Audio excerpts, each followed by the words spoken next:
Welcome to the স্টুডেন্টজন coaching centre. আজকে আমরা শিখব ভগ্নাংশ সম্পর্কিত যে সমস্ত কোশ্চেনগুলো লেখা কোশ্চেনগুলো যেগুলো ওই আগের বছর পরীক্ষায় এসেছে, আগামী দিন তোমাদের পরীক্ষায় আসতে পারে। লেখা অঙ্কগুলো মাঝে মধ্যে অনেক ছেলেমেয়ের অসুবিধা হয়, সেই জন্য আজকে দেখো আমি লেখা অঙ্কগুলো তোমাদের কাছে নিয়ে এসেছি, যেগুলো কিভাবে সলভ করবে। পরীক্ষা একটা কোশ্চেন সবসময় তোমরা এখান থেকেই কমন পাবে। তাহলে দেখো কোশ্চেন নাম্বার ওয়ান কি আছে? 9 আর 11, 11/12, 8/13, 10/14, এদের মধ্যে কোনটা সর্বনিম্ন, মানে ক্ষুদ্রতম বৃহত্তম নির্ণয় এগুলো আছে। তাহলে এইগুলো নির্ণয় করার জন্য সবসময় তোমাকে তিনটা রুল ফলো করতে হবে। একটা হচ্ছে, ফার্স্ট রুল হচ্ছে দশমিক পদ্ধতি, সেকেন্ড রুল হচ্ছে তোমার লসাগু পদ্ধতি, আর থার্ড রুল হচ্ছে লব হরের পার্থক্য যদি সমান হয়, যার লব বড় সেই ভগ্নাংশটি বড়, আর লব হরের পার্থক্য সমান হলে যার লব ছোট সেই ভগ্নাংশটি ছোট। তা 9/11, তা 9কে 11 দিয়ে যদি ভাগ করি তাহলে আমি 90 ধরছি দশমিকের জন্য। তাহলে এখানে 0.11 8 88 এক ঘর করেই ভাগ করি। আবার যদি এটাকে 110 যদি ভাবি, তাহলে 110 ভাবলে 12 9 108। আবার 0.80 80 যদি ভাবি, 13 6 78, 13 6 78। আর 110 যদি 110 যদি ভাবি, 100 যদি ভাবি, 14 7 98। এখানে আসছে 14 7 98। তাহলে পরপর পেয়ে গেছি 0.8, 0.9, 0.6, 0.7। যদি দশমিকের পর এক ঘর মিলতো তাহলে আমরা সেকেন্ড ঘরটা বিচার করতাম। তাহলে এখানে সবচেয়ে ছোট আসছে কত? 0.6। তাহলে অ্যান্সার হয়ে গেল অপশন সি। পরবর্তী কোশ্চেন নাম্বার 2, এটাও দেখো খুব সহজ একটা কোশ্চেন। ঊর্ধ্বক্রমে সাজাও। তাহলে ঊর্ধ্বক্রমে সাজাও মানে হচ্ছে ছোট থেকে বড়, আর অধক্রম মানে হচ্ছে বড় থেকে ছোট। এগুলো পরীক্ষার হলে খেয়াল রাখবে। তাহলে এখানে দেখো, যে কোনো একটা অপশনকে তুমি চুজ করো, যে কোনো ABCDর মধ্যে যে কোনো একটা অপশনকে চুজ করো। তাহলে এখানে দেখো ঘরে আছে 8 9 3 11, এটাও দশমিক পদ্ধতি তুমি যদি করো। তাহলে অপশন এ কে আমি টেস্ট করছি, দেখো 8, তাহলে 8 5 40, তাহলে 0.5। আবার 5কে যদি 9 দিয়ে ভাগ করি, তাহলে 5কে যদি 9 দিয়ে ভাগ করা হয়, 9 5 45, 9 5 45, আবার 50, 9 5 45, এটা আমার মিলে যাচ্ছে, তাই 50 ধরে নাও। আর 3, 2কে যদি 3 দিয়ে ভাগ করি, 3 6 18, 3 6 18, এরকম চলবে। আবার 9কে যদি 11 8 88, 11 8 88 এক ঘরেই ধরো। তাহলে এখানে দেখো 50 55 66 যদি 80 ধরি, তাহলে আমার অপশন এটাই আমার ঊর্ধ্বক্রমে সাজানো আছে, মানে বড় থেকে ছোট থেকে বড়। পরবর্তী কোশ্চেন কি আছে? Question number 3। কোশ্চেন নাম্বার 3 এখানে দেখো দেওয়া আছে একটা পৌনাপনির অঙ্ক দেওয়া আছে। তাহলে এখানে দেখো পৌনাপনির নিয়ম তোমরা জানো। তাহলে পৌনাপনির নিয়ম হচ্ছে, এটা নিয়মটা বলে দিই। 0.863 যদি এরকম থাকে, দুঘর যদি পৌনাপনি থাকে, তাহলে পুরো সংখ্যাটা থেকে, তাহলে পুরো সংখ্যাটা কত আছে? 863। যার মাথায় পৌনঃপুনি নাই সেই বিয়োগ। আর দশমিকের, এটা হচ্ছে দশমিকের পরে লবের কাজ। আর হরের কাজ হচ্ছে দশমিকের পরে যতগুলোর মাথায় পৌনঃপুনি নাই ততগুলো নয়, আর যতগুলো মাথায় নাই ততগুলো শূন্য। আবার একটা উদাহরণ দিই, যদি বলি 2.857, 7-এর মাথায় যদি পৌনঃপুনি হয়, তাহলে পুরো সংখ্যাটা কত আছে? 2857। পৌনঃপুনি নাই কত? 285। আর এটা হরের কাজ হচ্ছে দশমিকের পর, দশমিকের পরেই তো 10 হয়, দশমিকের পরের জন্য আমরা তো 10 ভাবি। আর তাহলে পৌনাপনি হলে 9 ধরবো। তাহলে এক ঘর পৌনাপনি একটা নয়, আর দু ঘর দশমিক তার মানে দুটো শূন্য। এভাবে তোমরা পৌনাপনির অঙ্ক বা আবৃত দশমিক, যেটা রিকারিং ফ্র্যাকশন বলে, তোমরা খুব সহজেই করতে পারবে। চলো এখানে এটা সমাধান করা যাক, তোমরা নিজেরাও করো। দেখো খুব সুন্দর সুন্দর অঙ্ক আছে পরীক্ষায়, এই কোশ্চেনগুলো পরীক্ষায় বারবার আসে, কোশ্চেনগুলো কমন পেয়ে যাবে। তাহলে এখানে আসছে দেখো 9.467, তাহলে এটাকে যদি আমরা লিখি 9.467 মাইনাস 946 ডিভাইড বাই 900। তারপর একটা মাইনাস 2467 মাইনাস 246 ডিভাইড বাই 900। আবার আছে প্লাস দিয়ে 4467 মাইনাস 446 ডিভাইড বাই 900। তাহলে হরগুলো সমান আছে, শুধু বিয়োগ করে এটা যোগ করে দাও। তাহলে 900 হর সমান আছে। তো এটা যদি বিয়োগ করো, 9467 থেকে যদি বিয়োগ করো, তাহলে তুমি পাবে 8521। আর এটা যদি বিয়োগ করো 2221। আবার এটার যদি বিয়োগ করো তবে 4021। তো এটা যোগ বিয়োগ করো, যোগ বিয়োগ যদি তুমি করো তার উপরটা আসবে 10321 ডিভাইড বাই 900। তাহলে এখানে দেখো অপশন বি উত্তর হয়। কোশ্চেন নাম্বার 4, এটাও খুব সহজ কোশ্চেন, এমনকি পরীক্ষায় আসার মতন একটা কোশ্চেন। একটি বিদ্যালয়ে বনভোজন দলে 2/9 প্রাপ্তবয়স্ক, তাহলে 2/9 হচ্ছে প্রাপ্তবয়স্ক, আর শিশুদের সংখ্যা প্রাপ্তবয়স্কদের চেয়ে 95 জন বেশি, তাহলে অপ্রাপ্তবয়স্ক মানে শিশু। তো শিশু আসছে 1 - 2/9, তাহলে এখানে আসছে কত, 97 আসছে, তাহলে শিশু। তাহলে এটা হচ্ছে আমার শিশু, আর এটা হচ্ছে প্রাপ্তবয়স্ক। তাহলে এখানে দেখো প্রাপ্তবয়স্ক আর শিশুদের পার্থক্য কত আছে, 95, তাহলে এখানে দেখো 97 - 2/9, 97 - 2/9, তাহলে আসছে 5, 6, 7, তাহলে 95 মানে, 95 মানে ওই কি নিয়ম করে দাও, 95 জন, 5 - 19 = 95, এক অংশ, মানে পুরো সংখ্যাটা আমরা বার করবো কতজন বনভোজনে গিয়েছিল, 9 × 19, কিন্তু আমার শিশু সংখ্যা বার করতে বলেছে, শিশু সংখ্যা আছে 97, তাহলে 97 মানে 9 × 19 × 97। তুমি দেখো 9 9 কেটে গেল, 9 7 63, তাহলে এখানে আসছে 9 7 63 আর 7 7 6 133 জন এখানে টোটাল শিশু আছে। পরের কোশ্চেন, নিচের কোন ভগ্নাংশটি 7/12 থেকে বৃহত্তম কিন্তু 11/16 থেকে ক্ষুদ্রতম? তাহলে এখানে দেখো 7/12 থেকে বৃহত্তম, তাহলে 7/12, তাহলে 7/12, আর আছে আমার 11/16। তাহলে এখানে হরগুলোর কত আছে, 2, 8, 8, 8, 12 আর 16, তাহলে এদের লসাগু করলে কত আছে, লসাগু করলে আছে 48, তাহলে 48 দিয়ে প্রত্যেককে গুণ করে পূর্ণ সংখ্যায় প্রকাশ করে, 12 × 4 = 48, 7 × 4 = 28, আর 16 × 3 = 48, 11 × 3 = 33, তাহলে সংখ্যাটা আমার 16 × 3 = 48, তাহলে 11 × 3 = 33, তাহলে সংখ্যাটা আমার 28 আর 33-এর মাঝে থাকবে। চলো তাহলে 1 আর 2-কে 48 দিয়ে গুণ করছি, 1 আর 2-কে 48 দিয়ে গুণ করলে কত আসছে, 24, 5 আর 8-কে 48 দিয়ে গুণ করছি, এটা কত আসছে, 8 × 6 = 48, 6 × 5 = 30, আবার 7 আর 8-কেও 48 দিয়ে গুণ করছি, 8 × 6 = 48, 7 × 6 = 42, আবার 3 আর 8-কেও যদি 48 দিয়ে গুণ করি, তাহলে 8 × 6 = 48, 6 × 3 = 6 × 3 = 8। তাহলে তাহলে এখানে দেখো নিচের কোন ভগ্নাংশ এর থেকে বৃহত্তম কিন্তু এর থেকে, তার মানে এদের মধ্যবর্তী, তাহলে 28 আর 33-এর মধ্যবর্তী আছে কোনটা, 30 আছে, তার মানে এখানে ভগ্নাংশটা হচ্ছে 5/28, অ্যান্সার হয়ে গেল। কোন সংখ্যাটি 19/15 লব এবং হর উভয় থেকে বিয়োগ করলে বিয়োগফল 3-এর চাইবে? তাহলে এখানে অপশন টেস্ট করবো, তাহলে A B C D তিনটা অপশন টেস্ট করবো, কোনটা আসবে দেখো, তাহলে 5 থেকেও বিয়োগ করে, 15 থেকে আর 19 থেকে বিয়োগ করে দেখো, ক্যালকুলেশন করলে 3-এর 4 কোনটা আসছে, এটা কমেন্টের উত্তর তোমরা জানো, খুব সহজ কোশ্চেন। পরবর্তী কোশ্চেন, কোশ্চেন নাম্বার 7, একটি ভগ্নাংশের লব 30% বৃদ্ধি করা হয় আর হর যদি 35% কমানো হয়, তাহলে ভগ্নাংশটির মান 1/5 হয়। মূল ভগ্নাংশটি, তাহলে মূল ভগ্নাংশটি যদি আমি x/y ধরে নিই, রেখে 30% বৃদ্ধি করছি, তাহলে 130/100, একে 65%, মানে 35% কমাচ্ছি, তার মানে 65, তাহলে 65 দিয়ে 130 সমানে কত আসছে, 1/5, তাহলে x/y ভগ্নাংশটা কত চলে আসছে, দুইটি উপরে গুণ আছে, তার নিচে চলে আসছে 1/5, তাহলে অ্যান্সার হয়ে গেল এটা। এছাড়া তোমরা কি করতে পারো, অপশন টেস্ট করতে পারো, তাহলে 130, 130 আর 65, তাহলে এখানে আসছে 2, তাহলে 2 দিয়ে তোমার 1/5-কে গুণ করে দাও, মানে 2 আছে, তাহলে 1/5 ইন্টু উল্টোটা করে দাও, তাহলে এসছে 1/10, অ্যান্সার হয়ে গেল। কোশ্চেন নাম্বার 8, এক ছাত্রকে কোন সংখ্যা 7/11 হিসাব করতে বলায় সে সংখ্যাটিকে 7/11 দিয়ে গুণ করার পরিবর্তে 7/11 দিয়ে ভাগ করলো, এর ফলে সে সঠিক উত্তরের থেকে 144 বেশি বললো, এটা তো হবে কি, তোমাকে ভাগ করতে বলা হয়েছে, সেখানে তুমি গুণ করছো, বা গুণ করতে বলা হয়েছে তুমি ভাগ করছো।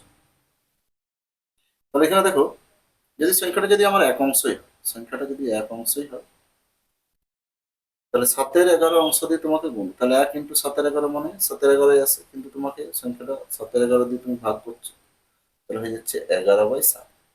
তাহলে এই যে 7/11 আর 11/7 এদের মধ্যে পার্থক্য আসছে 144, তাহলে 11/7 মাইনাস 7/11, এদের গ্যাপ কত আসছে, তাহলে 11 11 121 আর 7 7 49, তাহলে 121 মানে কোনাকুনি গুণ করে 11 7 77, 121 মাইনাস 49, তাহলে এখানে আসছে 9 10 11 2, আর এখানে আসছে 72, 72/172, 72/77, তাহলে 72-কে যদি আমরা 2 দিয়ে গুণ করি, তাহলে আমার সংখ্যাটা আসছে কত, 144, 77 2 আসছে 154, তাহলে আমার এখানে হয়ে গেল 154। নাহলে তুমি বলতেই পারো 72/77 অংশ মানে 144, এক অংশ সমান কত, সে একই ব্যাপার, উপর নিচে আমরা 2 গুণ করে দেবো, যেহেতু আমার 144 আছে, তাহলে উপরটা বের করলে অটোমেটিক নিচটা বেরিয়ে যাবে বা পূর্ণ সংখ্যাটা বেরিয়ে যাবে। পরবর্তী কোশ্চেন নাম্বার 9। কোশ্চেন নাম্বার 9 দেখো, খুব সহজ একটা কোশ্চেন। রাম একটি বইয়ের 3/11 অংশ একদিনে পড়েছে, আর বাকি বাকি অংশের 2/5 অংশ। এই যে অবশিষ্টের এই টাইপের যত যা অঙ্ক আছে তোমাকে একটু খেয়াল করে করতে হবে। তাহলে দেখো, সম্পূর্ণ বই মানে আসছে এখানে এক অংশ আমি ধরে নিলাম, এক অংশ ধরে নিলাম। তা রাম প্রথম দিন কি করছে? রাম প্রথম দিন 3/11 অংশ পড়ছে। তাহলে 3/11 অংশ যদি পড়ে, তাহলে অবশিষ্ট কত থাকছে? 1 মাইনাস 3/11। 1 মাইনাস 3/11 মানে কত আসছে? 8/11। 8/11 বাকি। রাম দ্বিতীয় দিন কি করছে? ওই অবশিষ্টের 2/5 অংশ পড়ছে, মানে 8/11 2/5। তাহলে 8/11 2/5 হিসাব করলে কত আসে? 8 × 2 = 16। 16/55 অংশ রাম দ্বিতীয় দিন পড়ছে। এখন অবশিষ্ট কত? তাহলে আগে ছিল 8/11, আজকে পড়েছে দ্বিতীয় দিনে পড়েছে 16/55 অংশ। তাহলে এখন অবশিষ্ট থাকছে, এটাও যদি আমরা হরটাকে সমান করি, মানে 8 × 5 দিয়ে 11 × 5 দিয়ে যদি গুণ করি, 40। 40 মাইনাস 16/55। তাহলে এখানে আসছে কত? 16 আর 40 16 মানে 24, 24/55। তাহলে এখানে বইটার কত পাতা আছে? 144। তাহলে 24-কে কত দিয়ে গুণ করলে 144 হয়? 6 দিয়ে। তাহলে উপর নিচে 6 গুণ করবে, 24 6 144। আর এখানে আসছে 6 × 5 = 30, 6 × 5 = 30, 330টা বইয়ের পাতা। বা তুমি কি করতে পারো? 24/55 অংশ মানে এসছে 144টা পাতা, এক অংশ সমান বার করো। ঠিক আছে। পরের কোশ্চেন নাম্বার 10 হচ্ছে, এক ব্যক্তি তার আয়ের 1/5 অংশ ব্যাংকে রাখে। তাহলে এক অংশ তার আয়, এক অংশ সে আয় করে, তার 1/5 অংশ সে ব্যাংকে রাখে। তাহলে 1/5 অংশ যদি ব্যাংকে রাখে, তার হাতে কত থাকছে? 1 মাইনাস 1/5 মানে 4/5 অংশ তার কাছে থাকে। তার কাছে থাকে এখন 4/5 অংশ। এবার বাকি আয় 4/5 অংশ সংসার খরচ করেছে। তাহলে বাকি আয় 4/5 অংশ, 4/5 তো ছিলই, তার উপর আবার 4/5 সংসার খরচা করেছে। 4 × 4 = 16/25 অংশ সে সংসার খরচা। তাহলে আমার ছিল 4/5, 16/25 খরচা করছে। তাহলে হাতে কত থাকছে? 4/5, 4/5 মাইনাস 16/25। এখানেও দেখো 4 4 16, 4 5 20, তোমার 16/4/5, 25, 5 5 25, 5 4 20। তাহলে 20 থেকে 16 বিয়োগ করলে কত আসছে? 4/25 অংশ। 4/25 অংশ তার ছেলের শিক্ষা। তার 4/25 মানে 100 দিয়ে উপর নিচে গুণ করে দেবে। 100 দিয়ে যদি উপর নিচে গুণ করা হয়, 400 যদি ছেলের শিক্ষায় খরচায়, তাহলে আমার 2500 টাকা তার রোজগার আসবে না আয়। ঠিক আছে। এভাবে তুমি খুব সহজেই শর্ট পদ্ধতিতে করতে পারবে। Question number 11। এক ব্যক্তি তার ভ্রমণ পথে 4/7 অংশ ট্রেনে, 2/5 অংশ বাসে, অবশিষ্ট 20 কিমি সে নৌকা। সে এক অংশ পুরো পথ যদি যায়, তাহলে 1 থেকে এটা বিয়োগ করে দিলেই তো হবে। 4/7 মাইনাস 2/5 বিয়োগ করলে কত আসছে? 7 5 35 লস হবে। 35 মাইনাস 7 5 35, 5 4 20, আর এখানে আসছে 7 2 14, এভাবে 35 লস হবে। 14 14 আর 20 যোগ করলে কত আসছে? 34, 34/35, তার মানে আসছে 1/35। 1/35, তাহলে এখানে দেখো আমার 20 কিলোমিটার সে নৌকায় ভ্রমণ করে। তাহলে 1/5, তাহলে 20 উপর নিচে গুণ করে দেবো। 20 গুণ করলে আসছে 20 কিমি / 700 কিমি। 700 কিমি রাস্তা সে 20 কিমি নৌকায় ভ্রমণ করেছে। Question number 12। খুব সুন্দর একটা কোশ্চেন, দেখো 2019 সালে ডাব্লিউবিতে কোশ্চেন এসছে। তো দেখো, একটি জলপূর্ণ বালতির ওজন 25 কেজি। 2/3 অংশ জলপূর্ণ অবস্থায় বালতিটির ওজন 20 কেজি। তো দেখো, আমরা যখন দোকানে তেল আনতে যাই বা গুড় আনতে যাই, বাড়ি থেকে আমরা কোনো একটা কৌটা বা টিফিন কৌটা নিয়ে যাই, দোকানদার কি করে? ওটার ওজন বাদ দিয়ে তোমাকে হয়তো দোকানের যে দ্রব্যটা তুমি কিনতে গেছো সেটা তোমাকে দেয়। তাহলে এখানে দেখো, যখন আমরা বালতি করে জল আনতে যাই, আমরা তো সবাই গ্রামের ছেলে। তাহলে এখানে দেখো, এই যে বালতির যেটা ওজন আর এক অংশ জল, তাই তো? এক অংশ জল কোথায় আসছে? 25 কেজি। আবার দেখো, আমরা যখন হাফ বালতি জল আনি, তখন তো বালতিটাই তো নিয়ে যেতে হবে, বালতির ওজন তো চেঞ্জ হয় না। তাহলে বালতির ওজন আর 2/3 অংশ জল, তখন আমি 2/3 অংশ জল নিয়ে আসছি, সেটার ওজন কত আছে? 20 কেজি। দেখো, যখন আমরা বিয়োগ করছি তখন বালতি কেটে যাচ্ছে, এটাও বিয়োগ হচ্ছে। তাহলে 1 মাইনাস 2/3 মানে কত? 1/3 অংশ জল। 1/3 অংশ জল মানে 5 কেজি। 1/3 অংশ জল যদি 5 কেজি হয়, তাহলে 1 অংশ জল কত আসবে? 15 কেজি। 15 কেজি যদি জলের ওজন হয়, 25 থেকে 15 বিয়োগ করে দিলে আবার বালতির ওজনটা চলে আসবে 10 কেজি। পরের কোশ্চেন নাম্বার 13। দেখো এটা খুব সুন্দর একটা কোশ্চেন, খুব সহজ। তাহলে সবার কাজ হচ্ছে, প্রথম আসছে ভাগের কাজ। তাহলে আগে ভাগের কাজ করো। তাহলে 0.25কে তুমি ভাগ করো 0.0025, তারপরে এখানে 0.025 ইন্টু 0 ইন্টু 25। এটার অ্যান্সার তোমরা কমেন্টে জানো, আমি দেখো দশমিক তুলো উপর নিচে, তাহলেই হবে। Question number 14। এটাও খুব সুন্দর একটা কোশ্চেন। প্রত্যেকটা কোশ্চেনই খুব সুন্দর আছে এখানে, এর বাইরে কোশ্চেন পরীক্ষা আসবে না, এগুলোর মধ্যেই তুমি কমন পেয়ে যাবে। তাহলে 1-এর 4, 4-এর 3, 7-এর 5, 5-এর 4, 8-এর 5 এই সংখ্যাগুলির অনন্য। তাহলে অনন্য মানে উল্টাটা, যে তার অনন্য। তাহলে 1-এর 4 উল্টাই দিলে কত আছে? 4/1।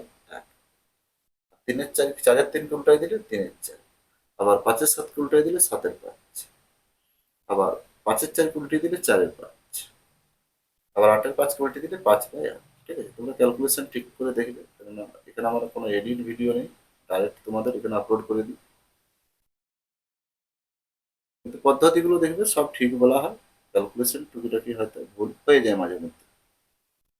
অনেক ফাস্ট ক্যালকুলেশন করতে হয়, কেননা তোমাদের সময়টা বাঁচাতে হয়, যাতে সময়টা ভিডিওটা যাতে লং না হয়ে যায়। ভিডিওটা শেষ পর্যন্ত প্রত্যেকে দেখো, কমেন্ট করো তোমাদের আর কেমন ভিডিও প্রয়োজন। এর অনন্যক কত আসবে? অনন্যক মানে হচ্ছে ইনভার্স, যেটা রেসিপ্রোকাল আমরা বলি। 40/30 আনসার হবে। পরের কোশ্চেন নাম্বার 17। এটা রুটটা পুরোটা টেনে দিবে, তোমরা এরকম অঙ্ক পরিচয় হবে, রুট রুট রুট ইনফাইনাইট। তাহলে 72কে ভাঙিয়ে দিলে কত পাবো? পরপর সংখ্যা 8, 9, 72। তাহলে যেহেতু প্লাস আছে তাই আমার 8, 9 অ্যান্সার, মাইনাস থেকে 8। ঠিক আছে। Question number 16। তাহলে এখানে দেখো যদি পরপর সংখ্যা হয় 891, 892, তাহলে 2 ইন্টু ছোট সংখ্যা, 2 ইন্টু ছোট সংখ্যার কত? 891। গুণ করে দাও, 2 1 2, 9 2 18, আর 2 16। তার মানে এটা যদি না পাও তাহলে তুমি কি করবে? A square minus B square form মানে সূত্রটা অ্যাপ্লাই করে দিবে। তাহলে A plus B into A minus তাহলে সংখ্যা দুটোর মধ্যে গ্যাপ যদি 2 হতো, মানে 891 আর 893 যদি হতো, তাহলে 2 গ্যাপ, তখন এটাকে আবার 2 দিয়ে গুণ করতে হবে, তাহলে অ্যান্সার করতে হবে। ঠিক আছে, 1782। এর বর্গমূল কত? আর এটার বর্গমূল তোমরা নিশ্চয়ই নির্ণয় করতে পারবে। বর্গমূল খুব সহজ, 18,769। ডান দিক থেকে জোড়া জোড়া, প্রথমে 1 খাচ্ছে, 1 1 1, তাহলে 87। পুরোটা করার দরকার নেই, দেখো অঙ্কটা কিছুটা করো, দেখো উত্তর মোটামুটি অপশনে পেয়ে যাবে। তাহলে একটা ডবল 2, তারপর আমরা কত খাবো? তারপর দেখো আমরা 3 খাওয়াচ্ছি, 4 খাওয়ালে বড় হয়ে যাচ্ছে। 3 যদি খাও 23, 3 আবার গুণ করো, 2 3 9, 3 2 6, আর 9 8 17, আর এখানে আসছে 18 69। এরপর দেখো কত খাবো? তারা 2 26, 26 হলে এখানে দেখো তোমার কাছে, তাহলে এমনিতে 13 হয়ে গেছে, 13 তার অপশনে নেই, তাহলে আমার অপশন এ উত্তর হয়ে গেল 7 খাবো। 7 খাওয়াই তোমার মিলে যাবে 759। Question number 8। একটি ঝুড়িতে 45টি ফল রয়েছে, 45টি ফল রয়েছে। একজন মানুষ শহরে যতগুলি মন্দির আছে প্রতিটি মন্দিরে ততগুলি করে ফল পুজো দেন, সেজন্য তার 5টি ফলের ঝুড়ি দরকার। তাহলে 5 45 ইন্টু 5, তাহলে 45 5 এসছে কত? 225। 225 এসছে কত? 15 স্কোয়ার। তাহলে মন্দিরের সংখ্যা কত? মন্দিরের সংখ্যা এসছে 15টা। নিচে দেওয়া কোন অমূলত বর্গমূল সংখ্যা? অমূলত বর্গমূল রয়েছে, তার নিচে অমূলত বর্গমূল মানে কি? যেটা রুট থেকে যাচ্ছে, মানে ধরো 30, 6 5 30, এটা বর্গ সংখ্যা, শেষে 25 আছে। 4 3 4 12 পরপর সংখ্যা ভাঙছে, শেষে 25 আছে। আবার দেখো 25 6 তো এখানে 25 স্কোয়ার, তাহলে আবার এখানে অপশন হয়ে গেল 1825। তোমরা সবগুলোর বর্গমূল নির্ণয় করবে, যেটা বর্গমূল নির্ণয় করা যাচ্ছে না সেটাই অমূলত বর্গ, মানে যেটা রুট থেকে যাচ্ছে। কোনো কিছু রুট হলেই তো, যেমন যেমন √5 এটা অমূলত, আবার যদি 2√5 এটাও অমূলত। 3 রুট যদি 6 হয়, 3 রুট যদি 7 হয়, এগুলো সব অমূলত। Question number 20। দেখো কোশ্চেন নাম্বার 20 একটা নিকটতম পূর্ণবর্গ সংখ্যা। আগের ভিডিওতে আমি এখানে বর্গমূল সম্পর্কিত ভিডিও তোমাদের দিয়েছি, সেখানে গিয়ে তুমি অবশ্যই দেখবে নিকটতম পূর্ণবর্গ সংখ্যা। এটার উত্তর কত হবে কমেন্টে প্রত্যেকে জানাও। তোমরা কতটা শিখতে পেরেছো সেটাও আমার যাচাই করা হবে। ঠিক আছে, আজকের ভিডিও এই পর্যন্তই। পরবর্তী তোমাদের ভিডিও আসছে পরবর্তী চ্যাপ্টারে মক টেস্ট নিয়ে।